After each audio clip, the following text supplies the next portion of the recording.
कभी राज है जिंदगी, कभी साज है जिंदगी।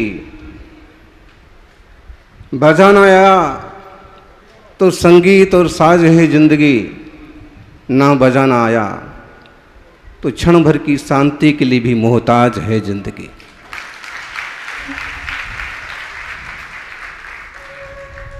बजाना आया बड़ा सारा हारमोनियम पुराने जमाने का, इतना बड़ा रागा फ्यूजन बैंड घर में पड़ा था। दीपावली का वक्त आया, नई पीढ़ी ने विचार किया ऐसी क्या जरूरत है, इस छोटी सी मोबाइल में सब कुछ आ गया है। आज बहुत लोगों के पास बहुत कुछ है, नया बंगला है, नया गाड़ी है, कार है, मोबाइल है, सब कुछ है। अगर नहीं है तो बाबा दादा के ज़माने के संस्कार नहीं है। वो चीज़ें भी ज़रूरी है।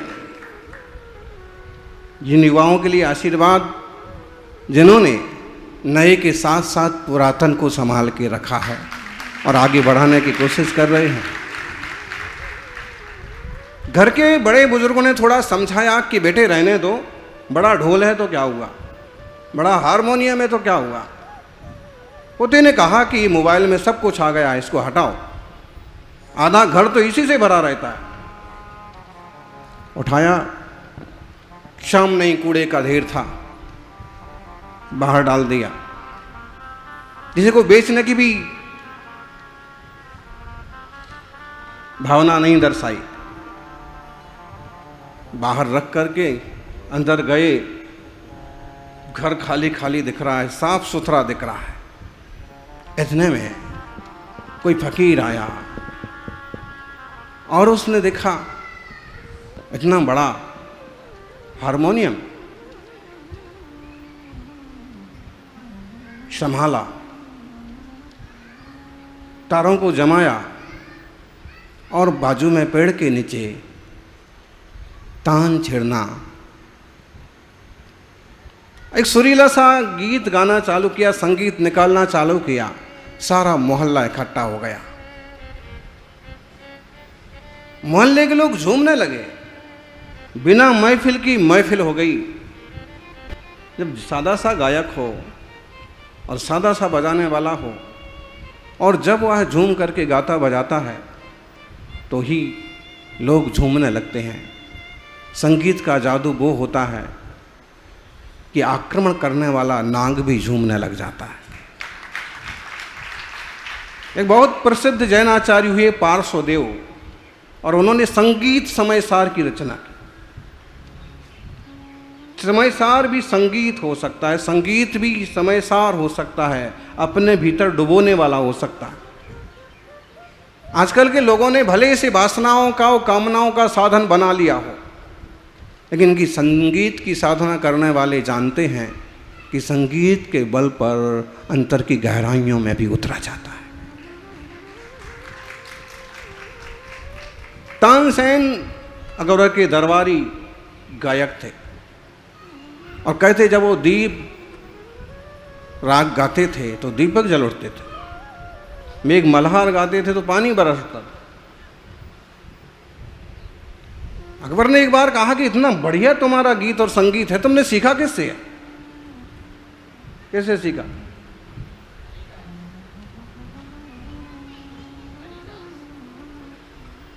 बाबा हरिदास से सीखा।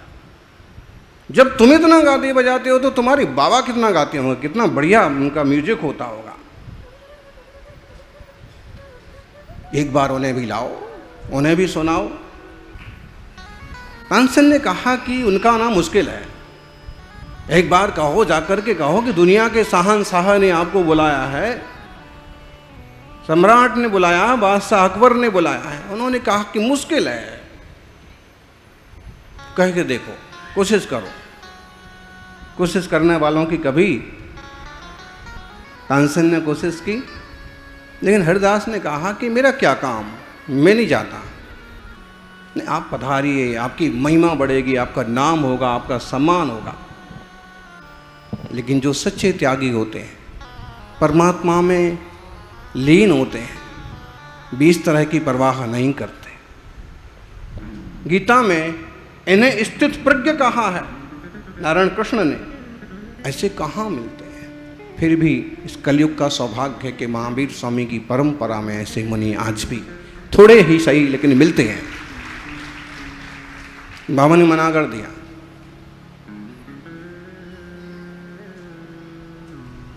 फिर ऐसा करो, हम चलते हैं, आप बाबा को तैयार करो कि वो हमारे लिए गाएं। उन्होंने जाके बाबा से कहा कि बाबा जी, सम्राट बादशाह खुद आकर के सुनना चाहते हैं, अब तो गाओ। उन्होंने कहा कि मैं सम्राट और किसी बादशाह के लिए नहीं गाता हूं, मैं दुनिया के किसी बादशाह के लिए नहीं गाता हूं। वो आए ना आए उससे मुझे कोई फर्क नहीं पड़ता, मैं तो परमात्मा के लिए गाता हूं, अपनी शांति और आनंद के लिए गाता हूं। ऐसे बिरले लोग होते हैं। इन युवाओं की साधना भी इस युग के हिसाब से प्रशंसनीय है।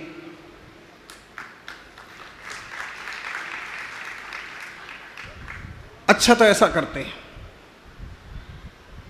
जब वो हमें देख करके भी नहीं गाना चाहते हैं तो अब ऐसा करते हैं कि तुम्हारे साथ सिर्फ चलते हैं। ये बताओ कि गाते कब हैं? बता दिया कि सुप्रातः काल में ईश्वर की भक्ति में जब मग्न होते हैं तो गाते हैं, अपना एकतारा बजाते हैं, उसी समय चलेंगे। और पहुंचे, जाकर के देखा कि एकदम मस्त हैं, गाने वाला एक है, पेड़ पौधे संगीत बजा रहे हैं, मोर कोयल पंचम स्वर से गा रहे हैं, उनके साथ तान में तान मिला रहे हैं।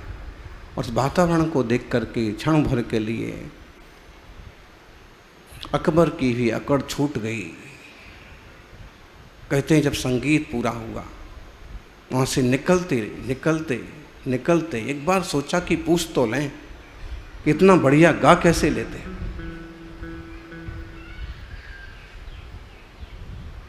तानसेन पूछो तो सही, इतना तानसेन ने निवेदन किया कि आप इतना सुंदर कैसे गा लेते हैं, आपने ही मुझे सिखाया, लेकिन इतना सुंदर नहीं गा पाता।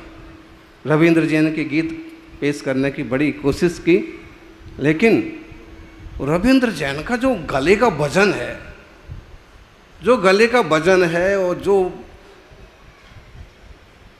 मान लीजिए कविता में एक आध अक्षर कम ज़्यादा भी होगा तो वो उस ढंग से सेट कर देते हैं कि वो भी संगीत बन जाता है।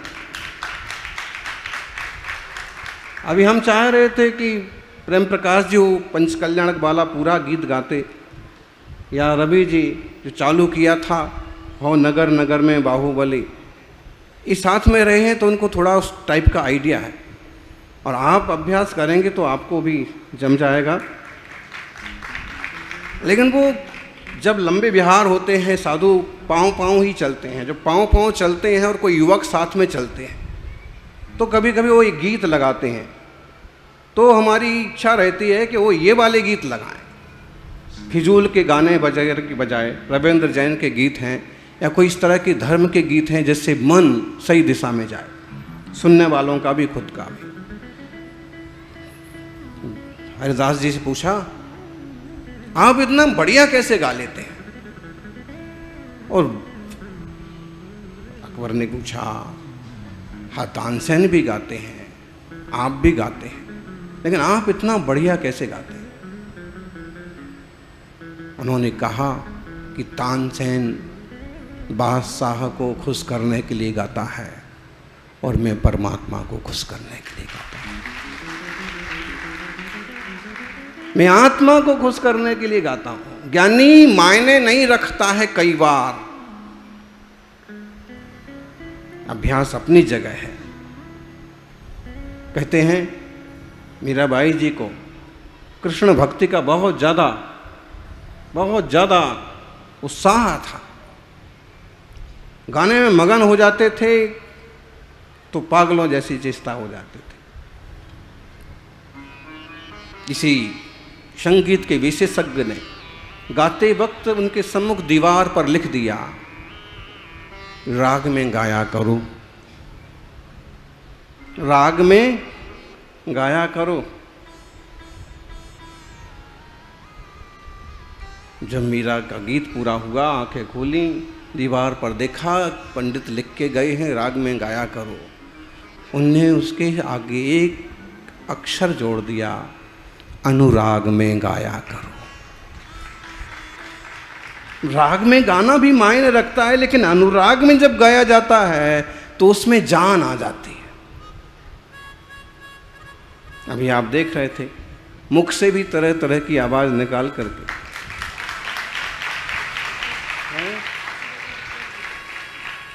हाँ, आज प्रातःकाल किस लॉन्च हुआ हमें तो नहीं पता, आप लोग थे, लेकिन हम तो पेड़ के नीचे बैठे और अपनी 2-3 महीने में 3 महीने में एक बार ये सब बाल निकाल देना पड़ते हैं। अब हमें किसी से कुछ मांगना तो है नहीं, इतना बड़ा मंडप है या कार्यक्रम है, ये सब इन लोगों का है, इसमें हमारा कोई दखल नहीं रहेगा। इतना दिगंबर साधु का जीवन एक आश्चर्य है, 8 बाजुबा। मतलब 2-5 रुपये के लिए भी हमें किसी से हाथ नहीं फैलाना है कि कैंची ला दो, कि किसी को बुला दो, हमारा काम हम कर लेंगे। आहार की रही बात, तो आहार के निमित्त से कभी आपको योग बने, आज देखा हो सुबह साधु आहार के लिए एक विधि लेके जाएंगे, विचार करते हुए जाएंगे कि किसी के हाथ में कलश हो तो आहार होगा, कोई श्रीफल से बुलाएगा तो आहार होगा, आहार भी शुद्ध हो, कुएं जैसा पानी। इस कलयुग में हाथ का आटा, सब चीज़ अपने सामने की गाय का शुद्ध दुहा हुआ दूध, बाजार का कुछ नहीं, फिर जाके 24-48 घंटे में एक बार आहार होगा। आज जैसे माता जी का भी उपवास है, बहुत सारे साधकों का उपवास है, तो कल 11 बजे से लेके कल 11 बजे तक पानी की एक बूंद भी मुंह में नहीं डालना, और चाहे वो गर्मी के दिन हो और चाहे सूरज कितना भी तपता हो। अनुराग में जब भक्ति में गाया जाता है तो मान तुंग भक्तमर गाते हैं और 48 ताले टूट जाते हैं। कुमुद चंद्र जब कल्याण मंदिर गाते हैं तो पार्श्वनाथ प्रकट हो जाते हैं। समंत्र भद्र जब स्वयंभू गाते हैं तो चंद प्रभ प्रकट हो जाते हैं। बादी राज जब एक ही भाव गाते हैं तो शरीर का कुष्ठ रोग तक खत्म हो जाता है। भक्ति में, संगीत में, गीत में बड़ी ताकत है, बस उस तरह से हमारा मन जुड़ना चाहिए। ये कह रहे थे, आप तो शुभकामनाएं दे रहे थे, एक जन्म दिवस वगैरह नहीं मनाते हैं साधु, क्योंकि जन्म मरण तो लगा हुआ है, अपने को तो परम को उपलब्ध होना है, शाश्वत को उपलब्ध होना है। फिर हम क्यों समय से उपस्थित हो गए? इसलिए हो गए क्योंकि हमको बताया गया कि रविंद्र जैन के गीत, वो भी रागा फ्यूज़न बैंड वाले पेश करने वाले, तो फिर हमने सोचा कि ठीक है, एक महान संगीतकार के लिए समर्पित सभा है, अपन चलते हैं। और साक्षात्कार उनका हमारा हुआ अनेक बार। मुंबई 2004 के चतुर्मास में तपस्वी सम्राट विराजमान थे, गुरुवर बहुत बड़े तपस्वी। हम लोग तो 24 या 48 घंटे में एक बार आहार लेते हैं, वो केवल छाछ पानी लेते थे, वो भी 48 घंटे बाद। छाछ मट्ठा पानी और कुछ नहीं, रोटी दाल साग कुछ नहीं लेना। 10 साल तक आखिरी वो हमारे सामने की बात है। और जब पर्युषण और 10 लक्षण और अष्टांगिका के 10 उपवास होते थे तो 10 दिन तक कुछ नहीं, आखिर में जब आहार करेंगे तो केवल छाछ पानी का। इन तपस्वियों के बल पर हमारा देश विश्व ऋषि कहलाता है। इस सच्चाई, सत्य, अहिंसा, ब्रह्मचर्य की साधना, परिग्रह की साधना, छोटी छोटी वय में साधना का मार्ग लिया और शुद्ध ब्रह्मचर्य की साधना। सौभाग्यशालियों, निश्चित रूप से आप सभी गीत संगीत की गरिमा को समझें और जिससे मन भटके, मन में मैलापन पैदा हो, उस तरह के गीत संगीत से बचें। दुनिया को वही अच्छा लगता है और ये बैंड अपनी और ऊंचाइयां हासिल करें। सात्विकता के मार्ग से चलते हुए भी अपनी गरिमा को बनाए रखें। यही मंगल भावना।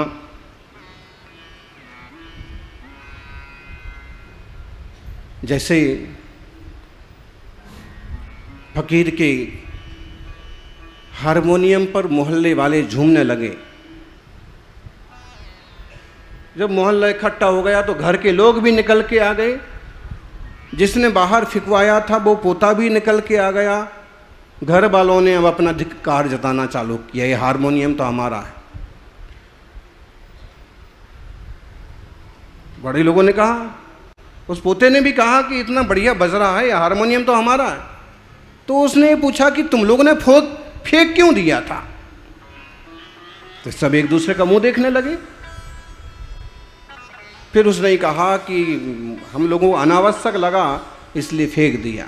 फकीर ने कहा, जब वीणा, बांसुरी, तबला, हारमोनियम और तरह तरह के जब ये बजाना नहीं आते हैं तो ये कचरा हो जाते हैं। ऐसे ही जब जीवन सजाना नहीं आता है तो जीवन भी कचरा हो जाता है। वाद्य भी बजाना सीखो, जिंदगी भी चलाना सीखो। अगर चलाना नहीं आया, बजाना नहीं आया तो गाड़ी भी बेकार है, बांसुरी भी बेकार है। बांसुरी इतनी बढ़िया बजा रहे थे। इससे मुझको एक किस्सा याद आया। मेले में जाते थे और बांसुरी वाला बांसुरी बजाता था तो पापा बांसुरी बांसुरी बांसुरी, आखिर सखार के पिताजी भी बांसुरी दिला ही देते थे कि ठीक है, 25-50 पैसे मिल जाते थे। फिर उसके बाद वो तो इतनी बढ़िया बजा रहा था, इतना धुन निकल रही थी। अब घर में आकर के फू फू फू फू करके रोज 2-4 तमाचे पड़ने का। और बांसुरी तो बजा रहे हैं, बांसुरी बजाना, लेकिन कैसे बजाना ये भी आना चाहिए।